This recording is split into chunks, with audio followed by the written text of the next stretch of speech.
그렇습니다. 우리 하나님 말씀은 구약 성경에 있는 역대상 13장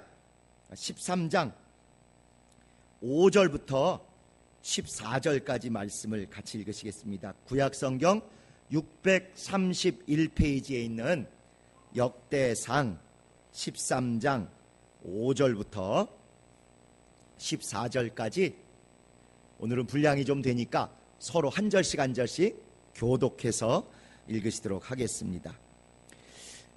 이에 다윗이 애굽의 시올 시내에서부터 하맛 어기까지 온 이스라엘을 불러 모으고 기럇 여아림에서부터 하나님의 궤를 메어 오고자 할새 다윗이 온 이스라엘을 거느리고 바알라 곧 유다에 속한 기럇 여아림에 올라가서 여호와 하나님의 궤를 메어 오려 하니 이는 여호와께서 두 그룹 사이에 계심으로 그 이름으로 일컫는 궤라.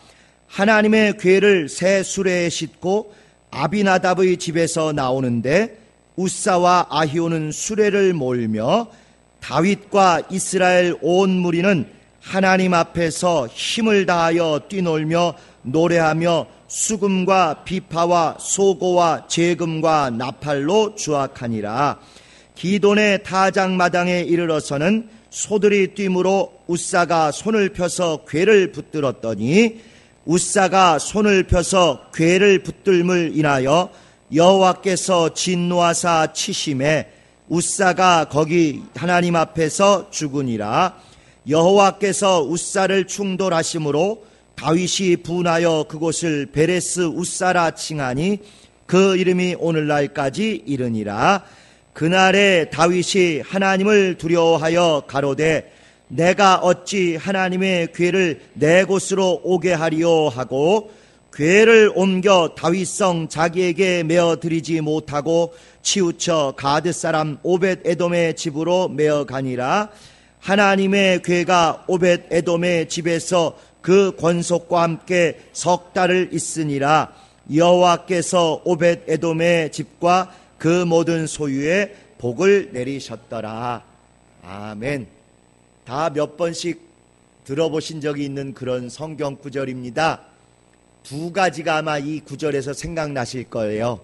우사란 사람이 법궤가 수레에 실려있던 법궤가 소가 뛰는 바람에 떨어질 것 같으니까 우사가 그걸 잡겠다고 만졌다가 즉사해서 베레스 우사라고 그 땅 이름이 불려졌다. 아마 이런 얘기 기억에 남으시는 분도 계실 것이고, 뭐니 해도 14절에 뭐라고 돼 있어요? 오벳에돔의 집과 그 모든 소유에 복을 내리셨더라. 오벳에돔이 석 달간 그 법궤를 잘 모시고 있었더니 복을 받았더라. 이제 이 두 구절입니다. 어느 게 더 마음에 드세요? 우사를 쳐서 우사가 꽥하고 즉사했다가 마음에 드세요? 오벳에돔이 법궤를 잘 모셔가지고 복을 받았다가 마음에 드세요? 헷갈릴 때는 어떻게 한다고요? 2번이지요. 오늘은 1번입니다. 이건 오벳에돔의 집이 복을 받았다 그 얘기 쓰려고 한 구절이 전혀 아니에요. 요 한 구절 때문에 쓴 게 아니고 그 앞뒤 일관되게 계속 반복하고 쓴 게 있는데, 이렇게 잘못해서 너희들은 죽어 마땅하다, 복을 못 받는다, 하나님이 너희 안 받으셨다, 너희는 주님 뜻대로 안 살고 있다, 망해서 싸다, 그 얘기를 하고 있는 구절입니다. 그런데 우리는 성경을 있는 그대로 보기보다 먹고 싶은 것만 이렇게 골라 먹는, 그건 여러분의 책임이라기보다 설교자들이 여러분 귀에 즐거운 얘기, 뭔가 여러분 마음을 홀딱 이렇게 훔쳐가기 좋은 얘기들을 하고자 하는 유혹이 있게 마련이에요. 저라고 없겠습니까? 그러다 보니까 부담되고 뭔가 좀 위축되는 얘기보다 좋은 게 좋은 거란 식으로 얘기하고 싶은 유혹이 생기는 것이죠. 그래서 법궤 잘 모시면 이렇게 복을 받는다, 그것처럼 교회에 충성하면 복을 받는다, 목사 잘 모시면 복 받는다, 자꾸 이런 구절을 이런 식으로 연결해 가거나 왜곡하게 되면 그걸 보고 우리는 기복신앙이라고 얘기를 하는 것입니다. 이런 구절들을 써주실 때는 꼭 이게 핵심이니까 이걸 먼저 받아들이고 부수적으로 또 이런 효과도 있고 이런 것도 있으니까 그것도 같이 이렇게 우리가 먹어야 되죠. 밥과 국도 먹고 반찬도 먹고 때로는 먹기 싫어도 필요한 영양소도 먹고 이렇게 골고루 먹어야 건강하게 되는 것처럼 이 내용은 꼭 하나님 우리에게 알려주시고자 하시는 뜻이 있는데 우리는 그 중요한 밥과 국과 근본 반찬 다 제끼고 간장만 먹든지 설탕만 찍어 먹든지 꼭 그렇게 하는 모양이 마지막 14절에 나온 오베데돔의 집이 복을 받았더라. 그것만 붙들고 늘어지는 모양과 똑같다는 것입니다. 오늘 우리가 흔치 않은 이 역대상 이 말씀이니까 역대상이란 책이 도대체 무슨 책인지 또 이렇게 법궤 왔다 갔다 하는 게 왜 중요한지 이 말씀을 드리고 왜 웃사는 죽고 또 오베데돔은 복을 받고 그래서 결국 어쩌라는 것인지 이 세 가지 말씀을 좀 드리고자 합니다. 역대상하 이 책은 우리가 잘 안 쓰는 말이죠. 그런 말을 결국은 연대기 순서대로 하나님 말씀과 사건을 기록한 그런 책입니다. 책이 두꺼워서 상하로 나눴을 뿐이죠. 근데 여기 나오는 내용은 사무엘 상하, 열왕기 상하라는 책을 한번 다 쓴 거에 있는데 그걸 다른 각도에서 새롭게 한번 쓴 중복되는 내용입니다. 사무엘, 또 사울, 다윗, 그리고 솔로몬, 그리고 위아래 북왕국 남왕국으로 나누어졌다가 북왕국 멸망하고 남왕국이 멸망한 얘기가 쭉 이스라엘 역사가 쓰여진 게 사무엘 상하, 열왕기 상하의 4권이에요. 그런데 이 역대 상하는 그거를 요약해서 쓰되 믿음이 없는 사울왕 이전 얘기는 안 써요. 관심 없어요. 또 믿음이 없어서 금방 우상 숭배하다 멸망한 북왕국 얘기는 관심 없어요. 모든 걸 오직 믿음이란 눈으로 바라봐서 의미가 있는 것들만 모아놨습니다. 그러니까 앞에 족보를 길게 쓴다면 무조건 다윗왕부터 시작하는 거예요. 다윗부터 제대로 믿음이 있었다. 그래서 다윗부터 시작해가지고 솔로몬, 그 다음에 르호보암하고는 북왕국 믿음 없었으니까 관심 없다 딱 거의 다 제껴놓고 남왕국 유다 얘기만 멸망할 때까지를 다 쓴 것입니다. 그러니까 공평하게 위아래 또 믿음 있건 없건 모든 사람을 다 쓴 사무엘 상하, 열왕기 상하 4권을 믿음이 시원찮았던 사울왕 이전 얘기 빼고 또 믿음이 시원찮았던 북왕국 얘기 빼고 그래도 믿음의 눈으로 다시 한번 새롭게 검토할 만한 다윗왕부터 예루살렘 멸망할 때까지 남왕국 얘기만을 쫙 썼어요. 분량을 이렇게 좁혔을 뿐만 아니라 앞에 얘기한 사무엘 상하, 열왕기 상하는 예언자가 보는 눈으로 모든 것을 이렇게 바라봤습니다. 그런데 역대기 상하는 제사장의 눈으로 모든 것을 보는 거예요. 제사장의 눈으로. 그러다 보니까 열왕기 상하의 제일 관심은 과연 성전을 잘 유지했느냐, 또 거기서 예배를 잘 드렸느냐, 또 성전 기물, 우리로 치면은 뭐 강대상, 마이크, 피아노 이런 거라고 볼 수 있겠죠. 이런 것들을 누가 담당해서 제대로 잘 운영했느냐, 여기에 대한 관심이 제일 많아요. 그러다 보니까 성전 지금과 관계없는 사울왕 이전 얘기 다 뺀 것이고, 성전에서 떠나서 우상 숭배한 북왕국 다 빼는 것이고, 오직 믿음을 가지고 성전에서 제사 또는 예배 열심히 드린 그 당시로는 레위인들, 오늘날로 치면 우리 모든 성도들, 여러분 교역자만 레위인 아니라는 거 아시죠? 모든 믿는 자들이 신약시대는 이제 레위인이고 제사장이고 그렇습니다. 이제 이런 얘기를 쓴 거예요. 그래서 똑같은 이야기지만 이 앞에 있는 사무엘 상하, 열왕기 상하의 얘기하고 역대기에서 보는 얘기하고 관점이 달라요. 그럼 어느 건 맞고 어느 건 틀리겠어요? 둘 다 맞는데 보는 관점이 조금 다르다 하는 것입니다. 예를 들면 우리가 예배 끝나고 오늘 틀림없이 맛있는 점심을 먹을 거 아니겠습니까? 없나 오늘? 어제 분위기가 좀 이상합니다. 저는 믿습니다. 이거 있을 걸로. 그것을 열심히 정말 이 무덥고 힘든 가운데도 어제부터 준비하고 또 아침에 일찍 와서 점검하시고 만들어주신 집사님들이 또 우리를 만들어주셔서 우리가 맛있게 먹을 것입니다. 또 한편으로는 주님이 허락하셔서 우리에게 일용할 양식이 오늘 점심에도 있을 걸로 또 믿습니다. 그런데 만약에 어린아이들한테 야 오늘 이거 식당에 계시는 김 집사님이 만들어주신 거게 하나님이 만들어주신 거게 그러면 애들은 헷갈려가지고 하나만 선택한대. 아빠 좋아 엄마 좋아 하면 헷갈리잖아요. 그거 마냥 이거 하나님이 주셨다고 해야 되나 김 집사님이 만들어 주셨다고 해야 되나 헷갈리는 거죠. 정답은 뭐예요? 둘 다 하나님이 은혜 가운데 지켜주시고 예배 주셨기 때문에 그게 가능했고 구체적으로 그것을 김 집사님이 열심히 움직이셔서 또 여러 집사님들이 함께 만들어서 우리가 먹을 수 있게 된 것 아닙니까? 그래서 일부러 구약의 이스라엘 역사의 중요한 얘기를 한쪽 안경으로만 보지 않고 다른 쪽 안경으로도 봐서 정확하게 이해하도록 한편으로는 왕들 중심으로 또 선지자들 중심으로 썼던 사무엘 상하, 열왕기 상하가 있고 한편으로는 예배 중심, 성전 중심, 제사장 중심으로 보는 이런 열왕기 상하가 있다 하는 것입니다. 자, 이렇게 해서 1교시는 끝났어요. 두 번째는 그러면 이 열왕기 상하, 역대기 상하에 나오는 제사장들의 최고 관심이 뭐냐? 뭐니 해도 법궤입니다. 법궤.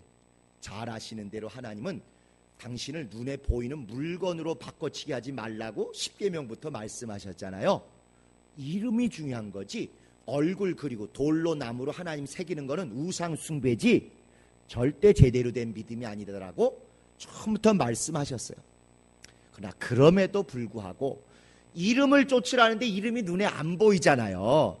그러니까 어쩔 수 없는 우리 육체 한계 때문에 아 여기 이름이 계시구나 라는 걸 알아보기 위한 어쩔 수 없는 시청각 교육으로 법궤를 하나 만들어 주신 다음에 요 안에 눈에 안 보여도 어쨌건 여호와라는 이름이 있다. 그러니까 법궤를 들고 움직일 때는 하나님이 계신 게 아니라 정확히는 하나님의 이름이 계시는 거다라는 걸 너희가 꼭 기억해라. 이렇게 얘기해 주셨어요. 이때는 아직 진리를 모를 때니까 그랬고 신약 시대는 아예 그걸 우리 안에다가 예수 이름으로 넣어주신 것 아니겠습니까?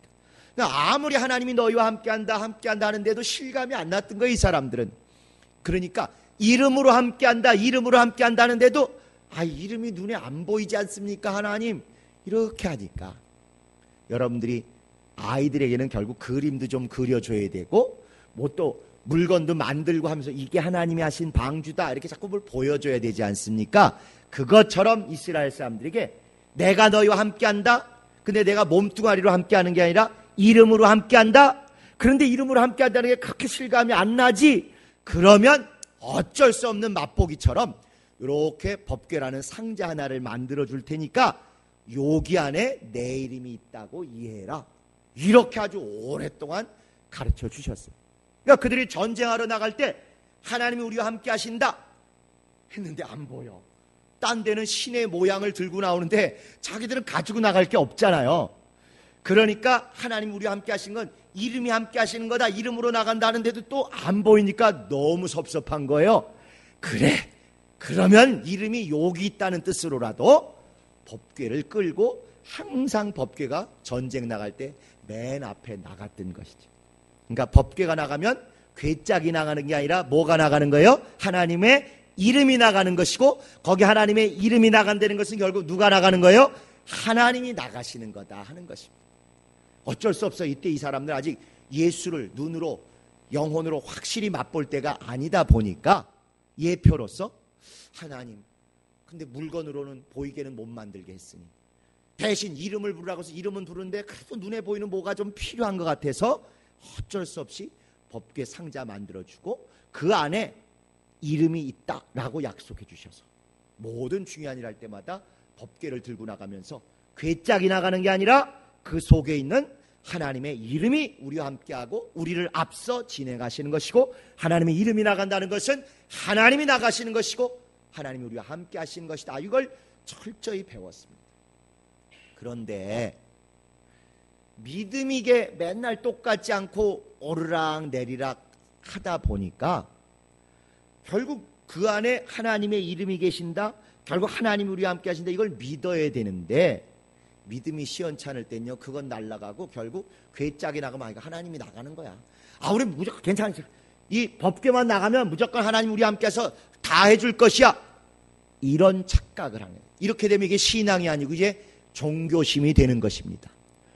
괴짝이 하나님이 아니라 하나님이 우리와 함께 하신다는 걸 믿어야, 또 이름으로 함께 하신다는 걸 믿어야 그 증거로 이걸 가지고 나가는 게 하나님이 함께 하시는 효과가 있는데, 하나님의 이름을 믿고 그래서 하나님이 우리와 함께 하시는 이 근본 믿음은 잊어버린 채 괴짝 갖고 나가면 하나님이 우리와 함께 하시겠지 하고 자꾸 괴짝을 하나님처럼 생각하면 아무리 그거 가지고 나가도 하나님이 역사하시는 게 전혀 없다 하는 것입니다. 여러분 서양 영화 가끔 옛날 거 보시면 마귀 쫓고 귀신 쫓을 때 뭘 들이대죠? 십자가 들이대잖아요. 십자가. 그게 딱 종교심이다. 이 종교심. 내가 하나님의 이름을 믿는다, 그 하나님의 이름으로 이게 된다, 그래서 결국 하나님이 일을 하신다, 이걸 믿으면 그거 없이라도 예수 이름으로 명하노니 나가라 하면 될 것을, 그 이름을 믿고 그 이름을 통해서 하나님이 우리와 함께 하신다는 걸 제대로 실감을 못하니까 눈에 보이는 물건 가지고 자꾸 하나님이라고 의지하고 싶은 거예요. 그러다 보니까 병든 자나 정신적으로 어려움 겪는 자 보면 십자가 떼가지고 십자가 막 이렇게 들이대고 해가지고 십자가로 내쫓으려고 그러네. 차라리 십자가로 한대 치지. 안 나가잖아요. 그러다 보면 안 나갈 뿐만 아니라 귀신이 막 쫓으려는 사람 속에 확 들어와서 엄청난 어려움을 겪죠. 우리나라의 경우에는 그것보다 한술 더 떠가지고, 이게 하나님 말씀이잖아요. 이게 하나님 말씀. 우리는 또 부정문화가 있잖아요. 부정문화. 그래가지고 병자들이 있으면 이걸 찢어서 막 그 앞에서 흔들어대. 굿할 때 막 이렇게 흔드는 거 있잖아요. 옛날부터 우리가 자꾸 성경책 종이를 찢으면 이게 하나님인 것처럼. 아니죠. 이건 종이고 글자입니다. 이걸 믿는 믿음이 우리 안에 있어야 이 안의 내용이 역사하사 하나님이 큰 일을 행하시는 거죠. 그러나 그런 믿음을 빼버리면 자꾸 종교심이 발달해서 이게 특별한 종이다, 특별한 책이다, 여기 특별한 글자 있으니까 이거 가지고 뭔가 효험이 있을 것이다 하고 부적처럼 들이대거나 실제 아픈 사람 있는 방에다가 이렇게 붙여요. 옛날 부적 붙이던 그 자리에 딱 겹치게. 그러면 뭔가 귀신이 나가고 병이 날 것이다, 이제 이 생각을 하는 거죠. 그러나 하나님은 절대로 어떤 물건이나 어떤 행동, 요렇게 기도하면 잘 될 것 같고, 요렇게 기도하면 대충 될 것 같고, 손 내리고 기도하면 응답 안 될 것 같고, 이렇게 무슨 물건이나 행동하는 모습에 따라서 하나님이 역사하셨다 안 하셨다 이렇게 생각하는 건 믿음이 아니라 종교심이다 하는 것입니다. 종교심. 자, 그래서 법궤라는 게 제일 그 믿음의 핵심인 이유는 하나님이 함께 하시는데, 하나님의 몸이 함께 하시는 게 아니라, 눈에 보이는 형상이 함께 하시는 게 아니라 이름이 함께 하신다는 뜻이다. 근데 그게 도저히 실감이 안 나서 어쩔 수 없는 맛보기로 법궤라는 괴짝을 만들어 주시고, 이거 갈 때 괴짝이 가는 게 아니라 그 속에 하나님의 이름이 있다고 믿고, 그 다음에 하나님의 이름이 있다는 건 하나님이 함께 하신다는 뜻으로 믿어라, 이렇게 약속하죠. 그러나 이들은 믿음이 신통치 않아지고 나면 하나님이 함께 하셔야 된다, 곧 하나님 이름이 있어야 된다, 곧 하나님의 이름이 있다는 증거로 우리가 눈에 보이게 법궤를 앞세우고 간다, 이걸 자꾸 잊어버리고 법궤만 그냥 덜렁 들고 가면 다 귀신도 나가고 적군도 패배하고 우리가 승리할 것이다, 이런 종교심에 자꾸 빠진다. 십자가만 들이대면 다 될 것처럼 오해하는 그 종교심 영화 모습이나 똑같아진 거예요. 그래가지고 엘리 제사장 때 사무엘 전에 법궤 가지고 나갔다가 블레셋한테 그냥 달랑 뺏겼어요. 싸워보지도 못하고. 그렇지만 하나님이 이스라엘은 그래서 믿음 없다는 걸 드러내셨지만 또 블레셋한테는 너희들이 함부로 할 수 있는 게 아니다라고 깜짝 놀라게 해서 블레셋은 결국 야 이거 제발 좀 가져가라 해가지고 결국 이 법궤를 돌려주게 됩니다. 억지로 제발 좀 가져가라고. 그래서 법궤가 다윗 왕 때 이제 돌아오게 됐지요. 그런데 돌아올 때 다윗은 신나가지고 오늘 제목에 나온 대로 하나님의 궤를 새 수레에 싣고 쫙 왔습니다. 그런데 소가 옆에서 막 악기도 치고 사람들이 막 즐거워서 떠드는 독에 소가 놀래가지고 펄렁 일어나는 바람에 수레가 기울어서 법궤가 떨어지게 생겼어요. 그랬더니 정말 하나님을 사랑하고 믿음이 좋은 그 웃사가 그걸 떨어뜨리지 않으려고 탁 붙잡았어요. 잘한 겁니까? 못한 겁니까? 이건 정말 중심에서부터 좋은 거예요. 주님의 법궤가 절대 떨어져서 깨지면 안 된다고 생각해서 만졌습니다. 그럼 우리가 아는 상식으로는 하나님이 살려주셔야 정상 아니겠어요? 근데 어떻게 하셨어요? 즉사. 웃사가 즉사했어요. 얼마나 이들이 놀랬겠습니까? 법궤가 그때 돌아올 때까지 무려 20년 걸려서 기다렸다 돌아온 것입니다. 그 법궤 오는 게 감사해가지고 아비나담이라는 사람의 집에서 나오는 게 그렇게 감격해서 열심히 새수레에다가 소가 끌고 해가지고 왔는데 이게 무너질, 떨어져서 빠개질 뻔하니까 그걸 어떻게든지 지켜보겠다고 잡았는데 하나님이 죽이셨어요. 그러니까 얼마나 이들이 황당했겠습니까? 그래가지고 가까운 집에, 그 근처에 있는 집에 오베데돔의 집에 옮겼더니 석 달간 거기 머무는 사이에 오베데돔 집이 복을 받게 됐던 그 얘기입니다.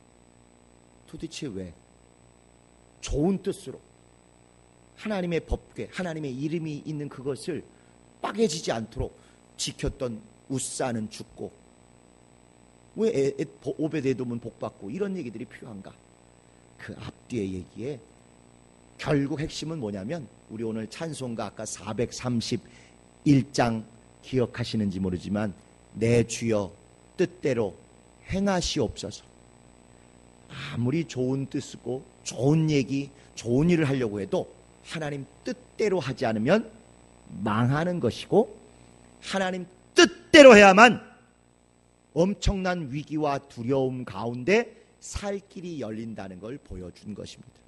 혹시 여러분 예전에 읽었던 구약의 앞부분을 기억하시는지 모르지만 법궤는 반드시 레위인이 그리고 반드시 어깨에 매서만 옮기라고 돼 있어요.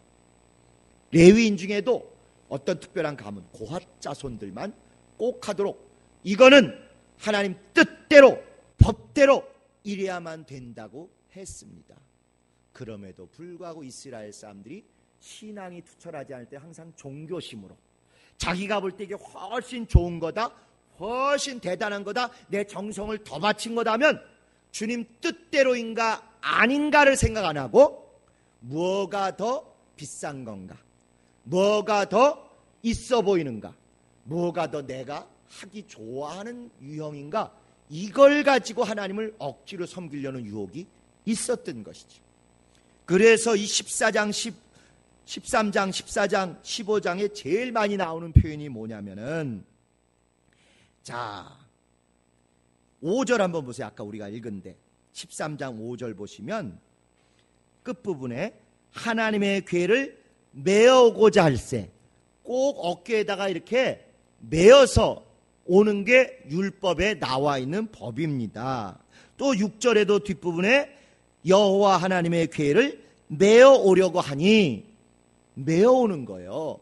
그런데 이게 덥고 무겁고 거리가 좀 될 것 같으니까 아유 좋은 게 좋은 거지, 차루가 차루 하고는 이 당시에 자동차라고 할 수 있는, 이 당시에 봉고 또는 트럭이라고 할 수 있는 소가 끌고 뒤에 리어카를 수레를 딱 만드는 7절에 나온 대로 하나님의 궤를 새 수레에 싣고 나오더라. 첫 단추부터 하나님 뜻대로 해야 되는 게 어긋난 거예요. 이건 반드시 레위 지파가, 그 중에도 고핫 자손이 꼭 어깨에 메고 나와야 되는 건데 아이, 좋은 게 좋은 거라고. 내가 볼 때 이게 더 잘하는 거야. 이게 더 멋있다고. 이게 더 삐까뻔쩍하다고. 이게 더 있어 보인다고 해가지고는 현실을 따지며, 효용을 따지며, 현대적인 걸 따지면서 이런 식으로 세술에 아주 좋은 소를 앞에 꿰가지고 하니까 자기들 보기엔 대단히 잘한 것 같죠. 그러나 주님 뜻대로 한 게 아니니까 그 첫 단추가 잘못 꿰지고 주님의 뜻, 주님의 법, 주님의 율법을 어기고 나니까 주님이 아예 그걸 무효화시키려고 깨뜨리기까지 하려고 하시는 거예요. 웃사는 좋은 뜻으로 그것을 막으려고 그랬지만 일단 하나님의 법을 어기니까 하나님도 그거는 하나님 법을 어기는 건 망해야 정상이라는 것입니다. 부셔지는 게 오히려 하나님 뜻인 거예요. 하나님 뜻에 어긋나겠는데 뭐가 잘 된다. 그걸 보고 만사형통이다. 만약에 교역자들이 그렇게 유혹해 주거나 여러분들이 그렇게 믿게 되면 우리는 주님 뜻대로 사는 사람이 아닙니다. 오히려 주님 뜻을 어겼으면 뭔가 화들짝 놀랄 만한 징표가 오히려 나타나는 게 그게 더 우리가 살 수 있는 복된 증거입니다. 그래서 하나님이 그걸 보여주려고 베레스, 웃사가 그 법궤 안 떨어지게 막으려고 하는데도 아니, 그건 옳은 게 아니야. 아무리 네 딴에는 좋은 일이라고, 이게 착한 일이라고, 잘하는 일이라고 생각하고 하지만 이미 하나님의 법을 어겨서 절대 넘지 말아야 될 선을 넘은 것이므로 망하는 게 합당해. 그런 맥락에서 안타깝지만 웃사라는 사람이 레위인임에도 불구하고 딱 죽은 거예요. 좋은 뜻을 가지고 했는데. 그러니까 우리가 지난 1년 충돌 이런 거 있을 때도 무조건 좋은 뜻으로 한다고가 중요한 게 아닙니다. 정말 내가 주님 뜻대로 하는가, 하나님 말씀대로 하는가, 눈에 불을 켜고 말씀에 비춰서 계속 우리 자신의 모습을 돌아봐야 하는 거예요. 오베데돔은 그래서 더 이상 악을 범하지 않고 그 법궤가 거기 머물러 있고, 역시 오베데돔도 레위 지파이기 때문에 그나마 하나님이 이제 너희가 뭐가 잘못된지 깨달을 만하지, 정신 차려, 회개해야 살아, 회개하면 살 길이 열려, 그런 뜻으로 이젠 저주가 끝이고 끝났으므로 복이 임하는 걸 보여주기. 오베데돔 개인을 위해서가 아니라 하나님 뜻이 지금 어떻게 방해받고 있고 왜곡되고 있고 정반대로 회방받고 있는가를 보여주시고 나서, 결단을 보여주시고 나서 이제 다시 시작해야 된다는 걸 보여주세요. 주님 뜻대로 레위 지파가 어깨에 메고 가는 것으로 돌이키지 않으면 너희 끝장이야 라는 걸 보여주시려고 멈추게 하신 다음에 다시 출발을 주시는 거예요. 복을 주시기 시작하는 거예요. 그리고 난 다음에 15장에 이제 본격적으로 이 얘기를 하기를, 15장 2절을 한번 보세요. 역대상 15장 2절.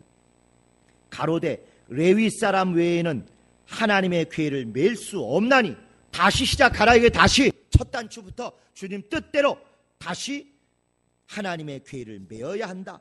또 넘기서 13절에 보시면 너희가 지난번에 왜 베레사 웃사가 왜 죽고 이랬는지 알지? 하고 아주 정답을 딱 써주시기를, 전에는 너희가 매지 아니하였으므로 우리 하나님 여호와께서 우리를 충돌하셨나니, 웃사 하나가 시범 케이스로 죽었을 뿐만 아니라 우리 모두가 저주받은 것이니 이는 우리가 규례대로 저에게 구하지 아니하였음이라. 또 26절 한번 또 보세요.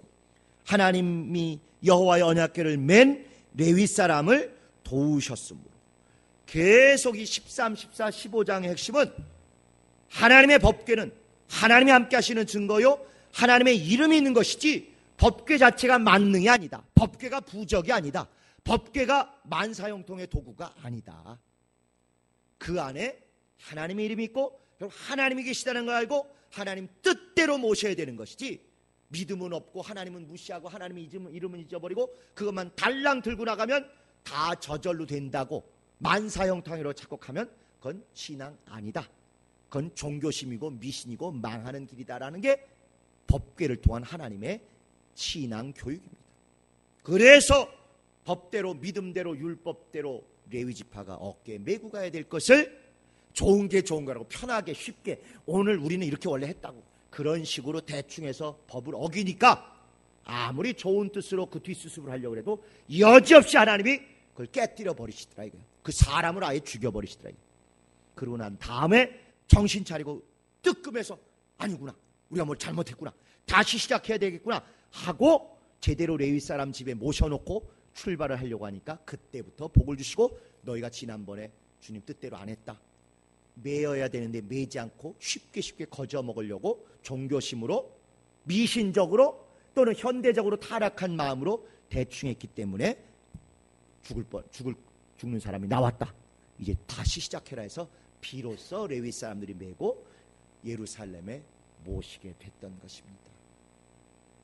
이게 오베데돔이 법궤를 잘못해서 복을 받았다가 핵심이 아니고, 그런 것만 가지고 이 구절을 넘어가면 그게 기복신앙이에요. 귀에 좋은 얘기, 그저 당장 달짝지근한 그런 설탕물 같은 그런 얘기로 머물 수 있습니다.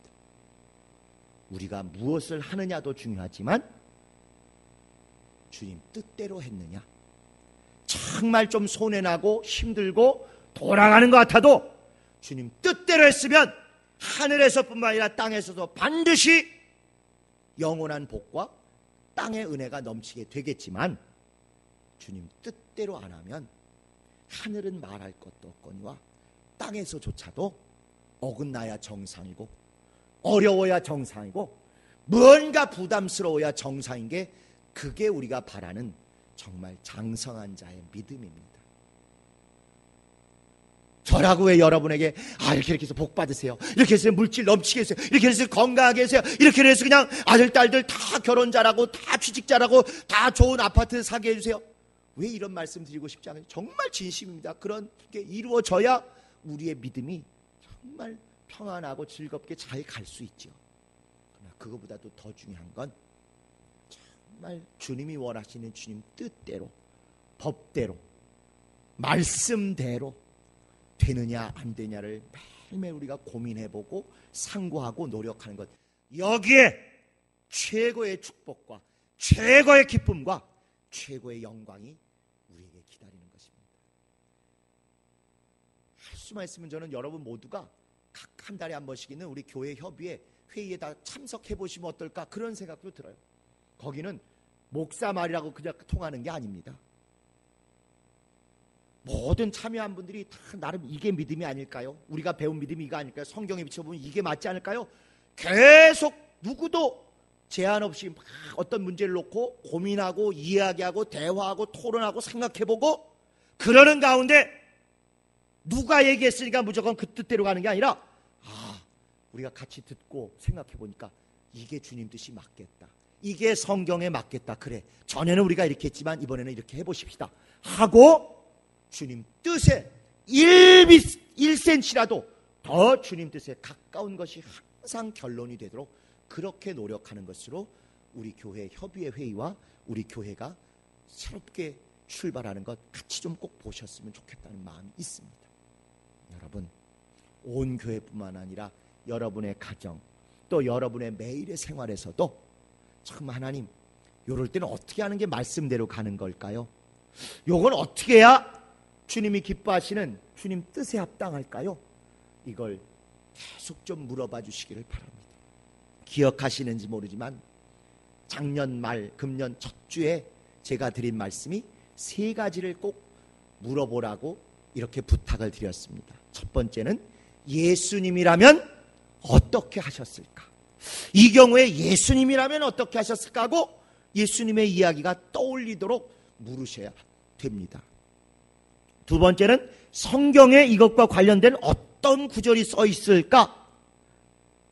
그래도 여러분이 성경을 읽어두시고 들어두신 게 있기 때문에 종종 그게 떠오르게 됩니다. 그러니까 성경엔 뭐라고 기록되어 있을까?